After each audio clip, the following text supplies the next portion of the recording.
জুনাইত পুৱাই প্ৰচণ্ড ধুমুহাত বিস্তৰ ক্ষতিসাধন হৈছে কেইবা ঘণ্টা ধৰি বন্ধ হৈ আছে 515 নং ৰাষ্ট্ৰীয় ঘাইপথ জুনাইত আজি পুৱাই অহা এজাক প্ৰচণ্ড ধুমুহা বৰষুণে বিস্তৰ ক্ষতিসাধন কৰিছে কেইবাটাও অঞ্চলত পুৱাই অহা বিধ্বংসী ধুমুহাত জুনাইৰ ৰটকে স্থিত 515 নং ৰাষ্ট্ৰীয় ঘাইপথত বাগৰি পৰিছে প্ৰকাণ্ড গছৰ লগতে বিদ্যুৎ পৰিবাহী খুঁটা এনেকৈ স্থানীয় লোকসকলে গছবোৰ কাটি তাৰ ঠাল ঠেঙুলিসমূহ কাটি আঁতৰাবলৈ চেষ্টা কৰিছে বিদ্যুৎ বিভাগৰ লোক শক্তি বিভাগৰ লোক ইতিমধ্যে তাতকৈ উপস্থিত হৈছে তেওঁলোকেও ব্যৱস্থা হাতত লৈছে বহু সময় ধৰি ৰাষ্ট্ৰীয় ঘাইপথত যান-বাহনসমূহ আবদ্ধ হৈ গৈছে শ যান-বাহন তাত আবদ্ধ হৈ আছে পুৱাৰ পৰা ধুমুহাত কেইবাটাও পৰিয়ালৰ ঘৰ বাৰী ভাঙি যোৱাৰ লগত উৰুৱাই নিছে তেওঁলোকৰ ঘৰৰ টিনপাতসমূহ এক দুৰ্বিষহ জীৱন কটাব লগা হৈছে যদিও প্ৰশাসনে তৎপৰতা দেখুৱাইছে ইতিমধ্যে এই প্ৰকাণ্ড গছসমূহ তাৰ পৰা কাটি লৈ যাবলৈ চেষ্টা কৰিছে কিন্তু এই মুহূৰ্তত অসমৰ্থ হৈছে আৰু সময় কিছু লাগিব এই মুহূৰ্তলৈকে 515 নং ৰাষ্ট্ৰীয় ঘাইপথ আবদ্ধ হৈ আছে প্ৰকাণ্ড গছ আৰু বিদ্যুৎ পৰিবাহী খুঁটা পৰি যোৱাৰ বাবে বহু সময় ধৰি এনেকৈ দূৰণিবতীয়া যান-বাহনসমূহ আবদ্ধ হৈ থাকিব লগা হৈছে আমি বিষয়টো সংক্ৰান্ত থকা আপোনাক সময় পাইছোঁ শুনাম ৰাতিপুৱা প্ৰায় 6:30 বজাত প্ৰচণ্ড ধুমুহাই আমাৰ ৰাষ্ট্ৰীয় ঘাইপথৰ ওচৰত থকা প্ৰকাণ্ড গছটো বাগৰাই পেলায় আৰু এই আমাৰ ৰাষ্ট্ৰীয় ঘাইপথটো বন্ধ হৈ পৰে আৰু এতিয়া যান-বাহন বহুত দূৰলৈকে ট্ৰেফিক জাম হৈ আছে সেইটো কাৰণে চৰকাৰে আৰু ইলেক্ট্ৰিক ডিপাৰ্টমেণ্টে আমাৰ এই ক্ষতি অতি সোনকালে বনাই দিবৰ কাৰণে মই আহ্বান জনাইছোঁ মুম্বাইৰ জিঅ' ৱৰ্ল্ড চেণ্টাৰত মুকলি হৈছে নেতা মুকেশ আম্বানী কালচাৰেল চেণ্টাৰ কলা সংস্কৃতিৰ সকলো দিশ সামৰি স্থাপন কৰা বহুমুখী সাংস্কৃতিক প্ৰকল্প মুকলিৰ পিছতে অনুষ্ঠিত হৈছে তিনিদিনীয়া বিশেষ প্ৰদৰ্শনীৰ য'ত ভাগ লৈছে বলিউড হলিউডৰ লগতে ক্ৰীড়া জগতৰ তাৰকাই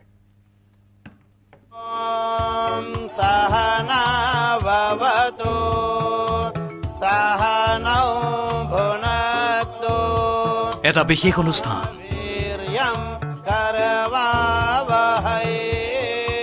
ৰং বিৰঙী আলোকসজ্জাৰ মাজেৰে এটা সুন্দৰ ব্যতিক্ৰমী অনুষ্ঠান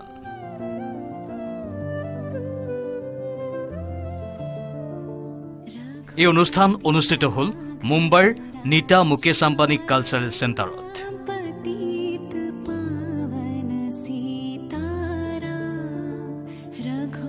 হয় অৱশেষত মুকলি হ'ল বহু প্ৰতীক্ষিত Nita Mukesh Ambani cultural centre Welcome to the Neeta Mukesh Ambani Cultural Center. Welcome to what we hope will become India's finest platform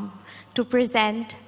our culture in all its diversity and depth. A home to art and culture in all its forms. From the visual arts to the performing arts, from musical fountains to musical theatricals, from costume to canvas, from fashion to food, from conventions to celebrations, all under one roof,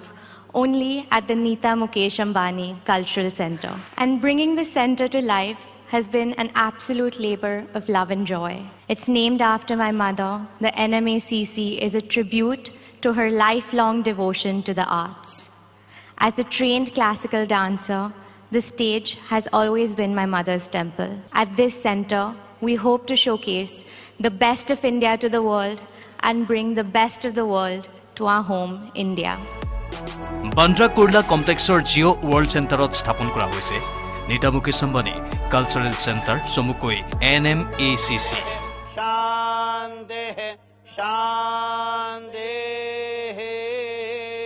या देवी सर्वभूतेषु लक्ष्मीरूपेण संस्थिताः नमस्ते এই বিশেষ চেণ্টাৰৰ মুকলিৰ পিছতে ব্যৱস্থা কৰা হয় তিনিদিনীয়া এটা দৰ্শনীৰো নীতা মুকেশ আম্বানী কালচাৰেল চেণ্টাৰত শিশু ছাত্ৰ জ্যেষ্ঠ নাগৰিক আৰু দিব্যাংগসকলৰ বাবে প্ৰৱেশ সম্পূৰ্ণ বিনামূলীয়া কৰা হৈছে নীতা মুকেশ আম্বানী কালচাৰেল চেণ্টাৰ হৈছে এটা বহুমুখী সাংস্কৃতিক প্ৰকল্প য'ত সামৰি লোৱা হৈছে কলা সংস্কৃতিৰ সকলো দিশ 2000 আসনযুক্ত গ্ৰেণ্ড থিয়েটাৰ 250 আসনযুক্ত অত্যাধুনিক ষ্টুডিঅ' থিয়েটাৰ আৰু 125খন আসনযুক্ত dynamic cube Nita Mukesh Ambani cultural চেণ্টাৰত আছে দৃশ্যকলাৰ বিশ্বমানৰ আৰ্ট হাউচ, য'ত ব্যৱস্থা কৰা হ'ব ভাৰতৰ লগতে পৃথিৱীৰ কলাৰ পৰিৱেশন আৰু প্ৰদৰ্শনী। On behalf of our cultural center and the entire team of Civilization to Nation, a heartfelt thank you for being our first and most spectacular audience. It has been a huge pleasure and an honor to present this musical chronicle of India. Our culture has not just survived, but thrived over thousands of years. We are one of the oldest living civilizations of the world, also the most diverse. And at the same time, we have one of the world's youngest populations. Today, we are in the Amrit Kal of modern India, an auspicious time to begin a glorious new chapter for a proud, prosperous, strong, and self-confident nation of 1.4 billion Indians. কলা, সাংস্কৃতিক ঐতিহ্য, cinema, সংগীত, নৃত্য নাটকৰ ঐতিহ্য, সাহিত্য, লোকসংস্কৃতি, বিজ্ঞান, আধ্যাত্মিক ঐতিহ্যৰ প্ৰসাৰ আৰু পৰিৱেশনৰ মহান লক্ষ্য আগত ৰাখি স্থাপন কৰা হৈছে Nita Mukesh Ambani cultural centre. I think that for this arts and cultural center that Neeta has gifted not only the city of Mumbai but India, it really marks India's coming of age in this new India and the new era that we have. And we now have the infrastructure to produce world-class content. We have the infrastructure to invite everybody else from the rest of the world to come to Mumbai. And with that, I hope that one day we have original shows that are produced by Indians and Mumbaiites here, and we go with a show from here to Broadway. And that is what is our wish. এয়া হৈছে সমগ্ৰ দেশৰ ভিতৰতেই সাংস্কৃতিক ক্ষেত্ৰখনৰ এটা মাইলৰ খুঁটি। এই সাংস্কৃতিক লেণ্ডমাৰ্কৰ শুভ উদ্বোধনী অনুষ্ঠানত উপস্থিত থাকে বলিউড, হলিউডৰ লগতে ক্ৰীড়া জগতৰ বহু তাৰকা।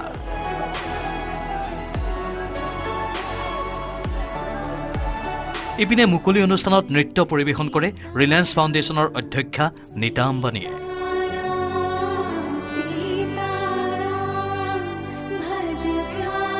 নীতা আম্বানীৰ নৃত্যই মোহিত কৰে উপস্থিত সকলো ৰাইজকে।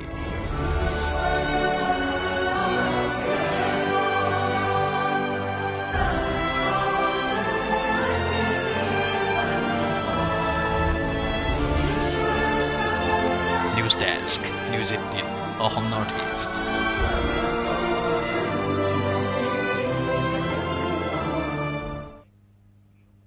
খবৰৰ ধাৰা অব্যাহত থাকিব, লৈছো আন এটা বিৰতি। কেৱল ষ্ট্ৰং নহয়, মাইথান ষ্ট্ৰং, মাইথান ষ্টীল নিৰ্মাণৰ মানদণ্ড।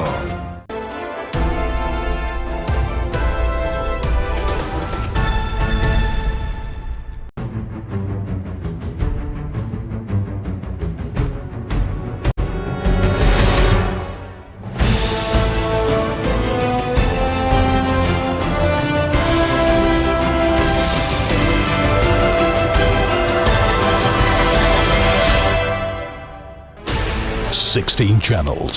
15 languages,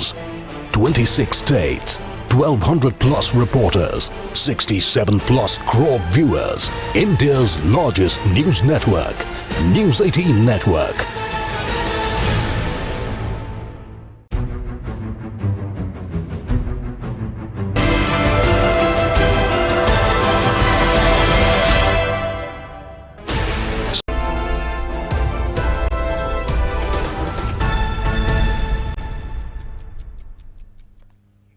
পানেৰীৰ কেবিনেট ভ্ৰমণলৈ অহাৰ পথত ৰৌতাত উপস্থিত হ'ব মুখ্যমন্ত্ৰী ডক্টৰ হিমন্ত বিশ্ব শৰ্মা। ৰৌতাৰ বালিচিহা গাঁও পুৰণি বস্তি অংগনবাড়ী কেন্দ্ৰত অসম গৌৰৱ কল্পনা বড়োৰ প্ৰতিমূৰ্তি উন্মোচন কৰিব মুখ্যমন্ত্ৰীয়ে। 2022 চনৰ 24 জানুৱাৰীত অসম চৰকাৰৰ অসামৰিক সন্মান অসম গৌৰৱ বঁটা লাভ কৰিছিল কল্পনা বৰুৱাই কিন্তু দুৰ্ভাগ্যজনকভাৱে বছৰটোৰ জুলাই মাহৰ 10 তাৰিখে দুৰাৰোগ্য কৰ্কট ৰোগত আক্ৰান্ত হৈ মৃত্যু হৈছিল অংগনবাড়ী কৰ্মী কল্পনা বৰুৱাৰ মৃত্যুৰ পাছতে মুখ্যমন্ত্ৰীগৰাকীয়ে অংগনবাড়ী কৰ্মীগৰাকীৰ ঘৰত উপস্থিত হৈ স্মৃতি সজীৱ কৰি ৰখাৰ বাবে প্ৰতিমূৰ্তি স্থাপনৰ প্ৰতিশ্ৰুতি দিছিল আৰু সেই প্ৰতিশ্ৰুতি আজি যোৱাৰ বাটত তেখেতে সম্পূৰ্ণ কৰি যাব যি বিষয়ে আমাক আৰু অধিক জনাব আমাৰ সাংবাদিক হৰেণ ভূমিজে হয় মই বৰ্তমান উপস্থিত আছোঁ ৰৌতাৰ বালিখিয়া গাঁৱত বালিখিয়াৰ ৭৯ নং যি অংগনবাদী কেন্দ্ৰ এই অংগনবাদী কেন্দ্ৰত আজি ৰাজ্যৰ মুখ্যমন্ত্ৰী ডক্টৰ হিমন্ত বিশ্ব শৰ্মা উপস্থিত হ'ব আৰু অসম গৌৰৱ বঁটা লাভ কৰা যি কল্পনা বড়ো আৰু কল্পনা বড়োৰ আজি ইয়াতে প্ৰতিমূৰ্তি উন্মোচন কৰিব মুখ্যমন্ত্ৰী ডক্টৰ হিমন্ত বিশ্ব শৰ্মাই উল্লেখ কৰিব লাগিব যে অসম গৌৰৱ বঁটা লাভ কৰা কল্পনা বড়ো দুৰাৰোগ্য ৰোগত আক্ৰান্ত হৈ মৃত্যু হৈছিল আৰু ইয়াৰ পিছতে মুখ্যমন্ত্ৰীগৰাকীয়ে ৰৌতাত আহি উপস্থিত হৈ প্ৰতিশ্ৰুতি দিছিল যে কল্পনা বড়োৰ প্ৰতিমূৰ্তি ইয়াতে নিৰ্মাণ কৰা হ'ব আৰু অৱশেষত কল্পনা বড়োৰ প্ৰতিমূৰ্তি নিৰ্মাণ সম্পূৰ্ণ হোৱাৰ পিছত আজি মুখ্যমন্ত্ৰী ডক্টৰ হিমন্ত বিশ্ব শৰ্মাই কল্পনা বড়োৱে কৰ্মৰত যি বালিখিয়াৰ অংগনবাদী কেন্দ্ৰ ৭৯ নং অংগনবাদী কেন্দ্ৰত আজি মুখ্যমন্ত্ৰী ডক্টৰ হিমন্ত বিশ্ব শৰ্মা উপস্থিত হ'ব আৰু ইতিমধ্যে ইয়াতে প্ৰস্তুতি সম্পূৰ্ণ হৈ উঠিছে মই পোনে পোনে সেই দৃশ্য দেখাম কল্পনা বড়ো বালিখিয়া যি অংগনবাদী কেন্দ্ৰ ৭৯ নং অংগনবাদী কেন্দ্ৰত কৰ্মৰত আছিল আৰু এইগৰাকী মহিলা শিশুৰ পুষ্টিহীনতাৰ বাবে কাম কৰাৰ বাবে আচলতে অসম চৰকাৰে অসম গৌৰৱ বঁটাৰে সন্মানিত কৰিছিল কল্পনা বড়োক ইয়াতে আচলতে কল্পনা বড়োৰ প্ৰতিমূৰ্তি নিৰ্মাণ কৰি ওলোৱা হৈছে আৰু মুখ্যমন্ত্ৰী ডক্টৰ হিমন্ত বিশ্ব শৰ্মাই উদ্বোধন কৰিব আমাৰ ইয়াত আছে উপস্থিত হৈছে মাজবাটৰ বিধায়ক কি ক'ব মুখ্যমন্ত্ৰী আজি উপস্থিত হ'ব ইয়াতে আজি ইয়াত আমাৰ অসম গৌৰৱ কল্পনা বড়োৰ যি হেৰি আছিলে কি কয় কৰ্মস্থলী বালিচিয়া হাবিগাঁও অংগনবাদী কেন্দ্ৰ তেখেতক শ্ৰদ্ধা কৰিবৰ কাৰণে আৰু তেখেতৰ যি মানে যিখিনি সমাজৰ কাৰণে কৰি থৈ গ'ল ইয়াৰ আদৰ্শবিলাক জীয়াই ৰাখিবৰ কাৰণে আজি ইয়াত আমি প্ৰতিমূৰ্তি স্থাপন কৰিছে এইটো আমাৰ সৌভাগ্যৰ বিষয় অসমৰ মুখ্যমন্ত্ৰী ডাঙৰীয়া 10:15 বজাত ইয়াত আহি উপস্থিত হ'ব আৰু তেখেতৰ পবিত্ৰ হাতেৰে আজি আমি এই প্ৰতিমূৰ্তি উন্মোচন কৰিম ডিগবৈ আৰক্ষীৰ জালত ক্ৰুড অইল সিন্ডিকেট চক্ৰ অইলৰ বিষয়ে তেল টেংকাৰত লগাই দিয়া চিল নুখোলাকৈ চুৰি কৰে 100 লিটাৰ তেল ডিব্ৰুগড় তিনিচুকীয়া পথৰ কাষৰ একাংশ ধাবাত চলে খাৰুৱা তেলৰ চোৰাং বেহা আৰক্ষীৰ তদন্তৰ আওতাত তেল খনন কোম্পানী অইল মেক্স কোম্পানীটোৰ মেনেজাৰ প্ৰমোদ কুমাৰ লগতে দুজন সুৰক্ষা কৰ্মী দীপজ্যোতি বুঢ়াগোহাঁই আৰু দিলীপ বৰুৱা সহ 11 জনক ইতিমধ্যে জেললৈ প্ৰেৰণ কৰা হৈছে উল্লেখ কৰিম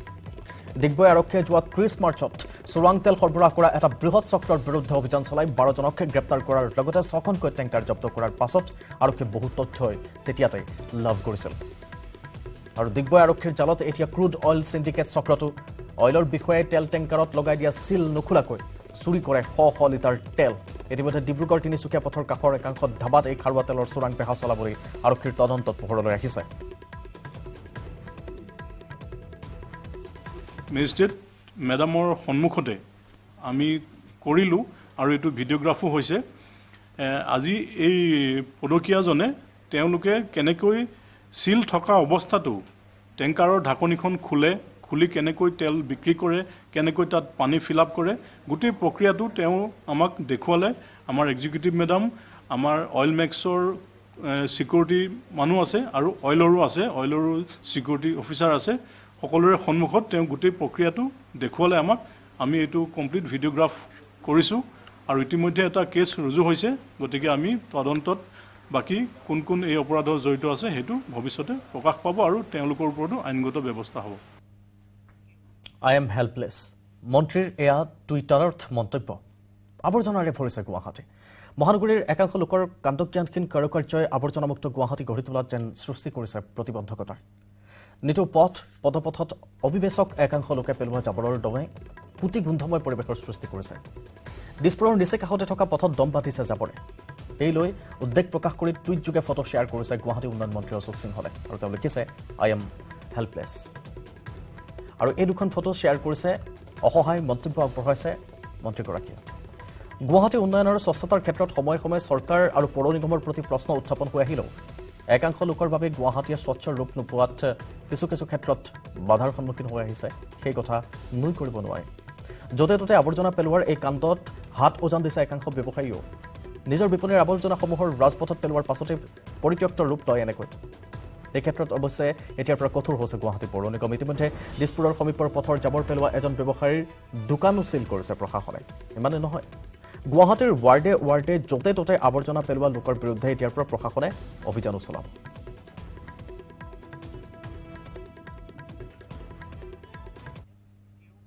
আৰু ইয়াৰে সৈতে সামৰিছোঁ আজিৰ লাইভ আৱাৰ বিদায় লৈছোঁ মই কৃপাঞ্চলে নমস্কাৰ